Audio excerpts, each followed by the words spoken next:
गोपाल इटेलिया की press conference का आयोजन सूरत सर्किट हाउस में किया गया।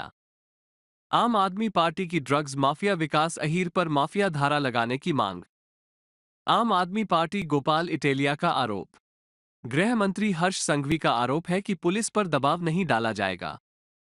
विकास अहीर ड्रग माफिया है, फिर भी माफिया का अपराध क्यों हुआ? द्विविकास अहीर को सूरत में गिरफ्तार किया गया। पुलिस ने विकास के पास से 354 ग्राम से ज्यादा ड्रग्स बरामद किया है। ગુજરાતમાં છેલ્લા ઘણા વર્ષોથી દારૂનું દૂષણ ખૂબ મોટા પાયે વકર્યું છે। ઝેરી દારૂ, નકલી દારૂ, ગેરકાયદેસરનો દારૂ, ભયંકર ત્રાસ ગુજરાતની જનતા દારૂના કારણે અનુભવી રહી છે। અનેક બહેનો અકાળે પોતાના પતિને ગુમાવે છે, અનેક બાળકો પોતાના પિતા ગુમાવે છે। બુટલેગરો ભયંકર દાદાગીરી સમગ્ર ગુજરાતમાં કરી રહ્યા છે। આખું આપણું ગુજરાત બુટલેગરો અને દારૂ સામે તો હજુ લડી રહ્યું છે।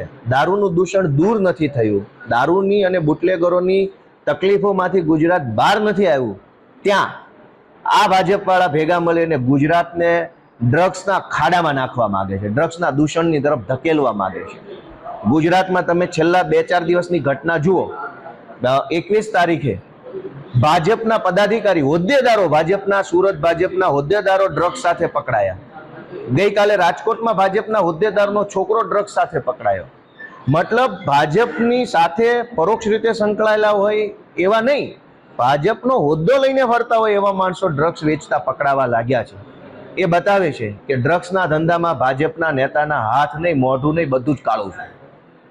આજે સુરતમાં જે ડ્રગ્સ માફિયા વિકાસ આહિર નામનો હર્ષ સંઘવીનો મિત્ર પકડાયો, એને બચાવવા માટે કઈ અદ્રશ્ય ભાજપની શક્તિ કામ કરે છે, એને લઈને એક પ્રેસ કોન્ફરન્સ છે। આ ભાજપનો હર્ષ સંઘવીનો મિત્ર વિકાસ માફિયા ડ્રગ્સ વેચતા પકડાયો, એના ઉપર ડ્રગ્સની કલમ તો લાગી, પણ ડ્રગ્સની માફિયા પ્રવૃત્તિ કરવાની કલમ લાગેલ નથી। મેં એની ઓનલાઈન એફઆઈઆર જોઈ, ચેક કરી તો મારા ધ્યાનમાં આવ્યું કે આ તો માફિયા પ્રવૃત્તિ કરે છે। ડ્રગ્સનો ધંધો છે એ માફિયાઓના હાથમાં છે, ગેંગના હાથમાં છે। કોઈ એક વ્યક્તિનું કામ નથી કે ડ્રગ્સના ધંધામાં ઇન્વોલ્વ થાય। તો ડ્રગ્સનું આખું એક માફિયા લિંક છે, રાજસ્થાનથી આવે કે મધ્યપ્રદેશથી આવે, એક માફિયાઓની આખી ચેનલ છે। તો તમામ માફિયાઓને પકડવા માટેની માફિયાઓની ગેંગની કલમ શા માટે ન લગાડવામાં આવી? તો મેં મારી રીતે જાણવાની કોશિશ કરી તો એવું જાણવા મળ્યું કે ભાજપના કોઈ નેતાઓના ગુપ્ત આદેશથી કે ગુપ્ત આશીર્વાદથી કે ગુપ્ત સૂચનાથી કે ગુપ્ત ધાકધમકીથી કે ગુપ્ત દબાણથી આ ભાજપના ડ્રગ્સ માફિયા વિકાસ આહિર વિરુદ્ધમાં ગેંગની અને માફિયાની કલમ નથી લગાવી।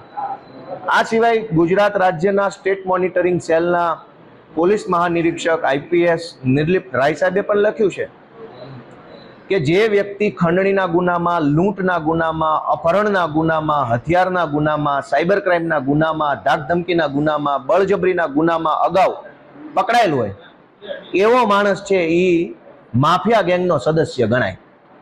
આ ભાજપનો હર્ષ સંઘવીનો મિત્ર વિકાસ આહિર છે એ અગાઉ અપહરણમાં પણ પકડાયો છે, હર્ષ સંઘવીનો મિત્ર અગાઉ લૂંટમાં પણ પકડાયો છે, હર્ષ સંઘવીનો મિત્ર અગાઉ અપહરણમાં પણ પકડાયો છે, હર્ષ સંઘવીનો મિત્ર અગાઉ બળજબરી